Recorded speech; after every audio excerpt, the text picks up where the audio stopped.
स्वराज्य की नींव। प्रस्तुत पाठ में महान वीरांगना महारानी लक्ष्मीबाई के युद्ध संबंधी क्रियाकलापों का वर्णन है। उनके मन में अपनी झांसी के प्रति असीम लगाव है। वे यह प्रतिज्ञा करती हैं कि वह झांसी किसी कीमत पर नहीं देगी। इसके लिए वे अपना सर्वस्व अर्पण करने के लिए तैयार हैं। पात्र: लक्ष्मीबाई, जूही, मुंदर, रघुनाथराव, तात्या, सेनानायक। रंगमंच पर युद्ध भूमि का दृश्य है। कैंप कहीं पास ही लगा हुआ है। महारानी लक्ष्मीबाई के तंबू का एक भाग दिखाई देता है। पर्दा उठने पर महारानी लक्ष्मीबाई अपनी सखी जूही के साथ उत्तेजित अवस्था में मंच पर प्रवेश करती हैं। दोनों लाल कुर्ती के सैनिकों की वेशभूषा में हैं। लक्ष्मीबाई: मेरे देखते देखते क्या से क्या हो गया जूही। झांसी, कालपी, ग्वालियर गए, परंतु मंजिल है कि पास आकर भी हर बार दूर चली जाती है। स्वराज्य को आते हुए देखती हूँ, परंतु दूसरे ही क्षण मार्ग में हिमालय अड़ जाता है। उसे पार करती हूँ तो महासागर की डरावनी लहरें थपेड़े मारने लगती हैं। उनसे जूझती हूँ तो नाविक सो जाते हैं। देखो जूही, उधर क्षितिज पर देखो, कैसी लपलपाती हुई लपटें उठ रही हैं। सारा आकाश धूम घटाओं से छाया हुआ है। प्रलय की भूमिका है, लेकिन राव साहब हैं कि रक्त मंडल की छाया में ऐशो आराम में मशगूल हैं। आवेश में आते आते सहसा मौन हो जाती हैं।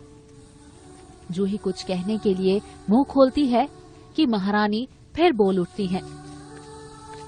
जूही, जूही, मैंने प्रतिज्ञा की थी कि मैं अपनी झांसी नहीं दूंगी, लेकिन झांसी हाथ से निकल गई जूही।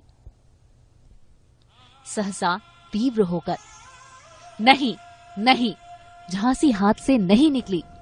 मैं अपनी झांसी नहीं दूंगी। मैं अकेली हूँ, लेकिन उससे क्या, मैं अकेली ही झांसी लेकर रहूंगी। जूही: कौन कहता है आप अकेली हैं महारानी? आप तो गीता पढ़ती हैं, फिर यह निराशा कैसी? लक्ष्मीबाई: मैं निराश नहीं हूँ। मैं जानती हूँ कि मैं झांसी लेकर रहूंगी, लेकिन क्या तुम नहीं जानती कि उस दिन बाबा गंगादास ने मुझसे कहा था, जब तक हमारे समाज में छुआछूत और ऊंच नीच का भेद नहीं मिट जाता, तब तक हम विलास प्रियता को छोड़कर जनसेवक नहीं बन जाते। तब तक स्वराज्य नहीं मिल सकता। वह मिल सकता है केवल सेवा, तपस्या और बलिदान से। जूही: लेकिन महारानी, उन्होंने यह भी तो कहा था कि स्वराज्य प्राप्ति से बढ़कर है स्वराज्य की स्थापना के लिए भूमि तैयार करना, स्वराज्य की नींव का पत्थर बनना। सफलता और असफलता दैव के हाथ में है, लेकिन नींव के पत्थर बनने से हमें कौन रोक सकता है? वह हमारा अधिकार है। लक्ष्मीबाई: शाबाश मेरी कर्नल, तुम लोगों से मुझे यही आशा है। जिस स्वराज्य की नींव तुम जैसी नारियां बनने जा रही हैं, वह निश्चय ही महान देश होगा। मुझे इस बात की चिंता नहीं है कि स्वराज्य मेरे जीवन काल में आता है या नहीं, लेकिन मुझे इस बात का दुख अवश्य है कि हमारे पास शक्ति है, फिर भी हम दुर्बल हैं। हमारे पास तात्या जैसे सेनापति हैं, फिर भी हमारी सेना में अनुशासन नहीं है। हमारे पास ग्वालियर का किला है, फिर भी हम कुछ नहीं कर पा रहे हैं। क्यों? जानती हो क्यों? जूही: जानती हूँ महारानी, हम विलासिता में डूब गए हैं। तभी मुस्कुराती हुई मुंदर वहाँ प्रवेश करती है। मुंदर: कौन कहता है कि हम विलासिता में डूब गए हैं? विलासिता में डूबे हैं राव साहब, बांदा के नवाब, सेनापति तात्या। जूही: नहीं मुंदर, सेनापति तात्या नहीं। मुंदर: ओह समझी, तुम तो उनका पक्ष लोगी ही। जूही: मैं उनका पक्ष नहीं लेती, लेकिन जो तथ्य है उसको छिपाया नहीं जा सकता। सरदार तात्या राव साहब को अपने तन मन का स्वामी मानते हैं मुंदर, और तुम उनको अपना स्वामी मानती हो जूही। हाँ, मैं उनको अपना स्वामी मानती हूँ और मानती रहूंगी, लेकिन उनसे भी अधिक मैं महारानी को अपना स्वामी मानती हूँ, और महारानी से भी बढ़कर मैं अपने देश को अपना स्वामी मानती हूँ। देश के लिए मैं सरदार को भी ठुकरा सकती हूँ, ठुकरा चुकी हूँ मुंदर। जूही, तू तो नाराज हो गई। मेरा यह मतलब नहीं था। मैं तो केवल इतना ही कहना चाहती थी कि जब तूने उन्हें अपना स्वामी मान लिया है तो तू उन्हें रोकती क्यों नहीं। लक्ष्मीबाई, जूही ने उन्हें रोका है मुंदर। मैं जानती हूँ, जब राव साहब के कहने पर तात्या इसे नाचने के लिए बुलाने के लिए आए थे तो इसने उन्हें बुरी तरह दुत्कार दिया था। जूही, हाँ रानी, मैं स्वराज्य के लिए नाच सकती हूँ, बराबर नाचती रही हूँ, परंतु विलासिता में डूबने के लिए अपनी कला को किसी के गले की फांसी नहीं बना सकती हूँ। जो मुझसे ऐसा करने के लिए कहते हैं उनको मैं ठोकर भी मार सकती हूँ। लक्ष्मीबाई, ठोकर ही तो नहीं मार सकती जूही, यही दर्द तो हमें कचोट रहा है। अगर ठोकर मारकर हम उनकी मदहोशी दूर कर सकते तो बात ही क्या थी। जूही, भाई साहब, मैं औरों की बात नहीं जानती, मुझे आज्ञा दीजिए, मैं ठोकर मारने के लिए तैयार हूँ मुंदर, और मैं भी तैयार हूँ भाई साहब। चलो हम सब चलकर उनकी नींद हराम कर दे। लक्ष्मीबाई, नहीं मुंदर, नहीं, हम उनकी नींद हराम नहीं कर सकते। अब तो दुश्मन की ठोकर ही उनको उस नींद से जगा सकती है। जूही, दुश्मन की ठोकर? यह आप क्या कह रही हैं? लक्ष्मीबाई, हाँ जूही, दोस्त की ठोकर अविश्वास की खाई को और भी चौड़ा कर देती है। क्या तुम नहीं जानती कि हम एक दूसरे को किस दृष्टि से देखते हैं? क्या ऐसी स्थिति में मेरे कुछ कहने से शंकाओं की घटा और भी गहरा नहीं उठेगी? मुंदर, भाई साहब ठीक कहती हैं, शंकाएं अविश्वास पैदा करेंगी और उस अविश्वास से उत्पन्न निराशा को दूर करने के लिए पायल की झनकार और भी झनक उठेगी। श्रीखंड और लड्डुओं पर जान देने वाले ब्राह्मणों के आशीर्वाद का स्वर और भी तेज हो उठेगा। सहसा कहीं दूर तोपों का स्वर उठता है। लक्ष्मीबाई, और जूही, तू अगर तात्या को खोज सके तो तुरंत उन्हें यहाँ आने के लिए कह। जूही, खोज नहीं सकती, आपकी आज्ञा होने पर मैं उन्हें पाताल से भी खींच कर ला सकती हूँ। जाने को मुड़ती है कि रघुनाथ राव तेजी से प्रवेश करते हैं। रघुनाथ राव, महारानी, आपने सुना? लक्ष्मीबाई, क्या रघुनाथ?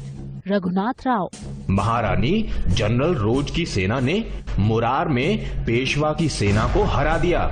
जूही, क्या पेशवा की सेना हार गई? लक्ष्मीबाई, पेशवा की सेना हार गई? यह अच्छा नहीं हुआ, पर अब पेशवा की आंखें खुलेंगी। रघुनाथ, अपनी सेना को तैयार होने की आज्ञा दो।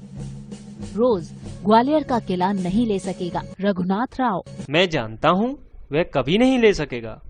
मैं अभी सेना को कूच के लिए तैयार करता हूँ, केवल आपको सूचना देने के लिए आया था। जाता है। लक्ष्मीबाई, और जूही, तुम भी जाओ। सहसा बाहर देखकर, लेकिन ठहरो, शायद सेनापति तात्या इधर ही आ रहे हैं। जूही, जी हाँ, ये तो सरदार तात्या ही हैं। सरदार तात्या का प्रवेश। लक्ष्मीबाई, कहिए सरदार तात्या, आज आप इधर कैसे भूल पड़े? तात्या, भाई साहब, मैं किसी के लिए सरदार हो सकता हूँ, पर आपके लिए तो सेवक ही हूँ। लक्ष्मीबाई, इतने बड़े सेनापति को इस प्रकार एक नारी के सामने झुकते लज्जा नहीं आती?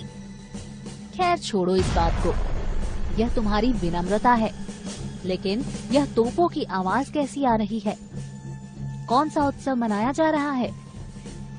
शायद चाटुकारों में जागीर बांटना अभी खत्म नहीं हुआ है। तात्या, भाई साहब, आपको हमें लज्जित करने का पूरा अधिकार है। हम इसी योग्य हैं, लेकिन जो कुछ हो रहा है वे आप जानती ही हैं। लक्ष्मीबाई, शायद ब्रह्म भोज के उपलक्ष्य में ये तोपें चल रही हैं। श्रीखंड और लड्डुओं के लिए घी शक्कर की कमी तो नहीं पड़ी? जूही, सरकार इस बार इनको माफ कर दीजिए। तात्या, भाई साहब, आप यूं कब तक फटकारती रहेंगी? लक्ष्मीबाई, तू कहती है अच्छा, लेकिन मुंदर का प्रवेश। मुंदर, सरकार सेना तैयार है। लक्ष्मीबाई, तो मैं भी तैयार हूँ। तात्या, तुमसे मुझे बहुत आशाएं थी, तुम्हारे रहते यह सब क्या हो गया? जूही, सरकार ये स्वामी भक्त हैं। लक्ष्मीबाई, लेकिन आज हमें देशभक्तों की आवश्यकता है। खैर, अब भी कुछ नहीं बिगड़ा, अब भी बहुत कुछ किया जा सकता है। तात्या, इसीलिए तो आया हूँ बाई साहब, आप जो कहेंगी वही करूँगा। जो योजना बनाए उसी पर चलूंगा। लक्ष्मीबाई, तो जाओ, तलवार संभालो। नुपुरों की झनकार के स्थान पर तोपों का गर्जन होने दो। भूल जाओ राग रंग। याद रखो, हमें स्वराज्य लेना है, हमें रणभूमि में मौत से जूझना है। तात्या, महारानी आपकी जय हो, मैं युद्ध के लिए तैयार होकर आया हूँ। लक्ष्मीबाई, जानती हूँ, लेकिन सेनापति, इस बार यह याद रखना कि यदि दुर्भाग्य से विजय न मिल सकी तो तुम्हें सेना और सामग्री दोनों को दुश्मन के घेरे से निकाल कर ले जाना है। तात्या, ऐसा ही होगा। लक्ष्मीबाई, तात्या, मेरा मन कहता है कि यह मेरे जीवन का अंतिम युद्ध है। जीत हो या हार, मुझे किसी बात की चिंता नहीं। चिंता केवल इस बात की है, हमारी वीरता कलंकित न होने पाए। तात्या, भाई साहब, वीरता आपको पाकर धन्य है। आपके रहते कलंक हमारी छाया को भी नहीं छू सका। आज्ञा दीजिए, प्रणाम। लक्ष्मीबाई, प्रणाम तात्या, मैं सीधी युद्ध भूमि में जा रही हूँ, देर न लगाना। तात्या चला जाता है। मुंदर, सरकार, आज मैं बराबर आपके साथ रहूंगी। जूही, और मैं तो खाना संभालूंगी। लक्ष्मीबाई, और हम सब मिलकर या तो स्वराज्य प्राप्त करते रहेंगे या स्वराज्य की नींव का पत्थर बनेंगे। हर हर महादेव। तीनों हर हर महादेव का उद्घोष करती हैं। पृष्ठभूमि में यही उद्घोष उभर कर आता है, जो मंच पर प्रकाश के धुंधलाते न धुंधलाते सब कहीं छा जाता है।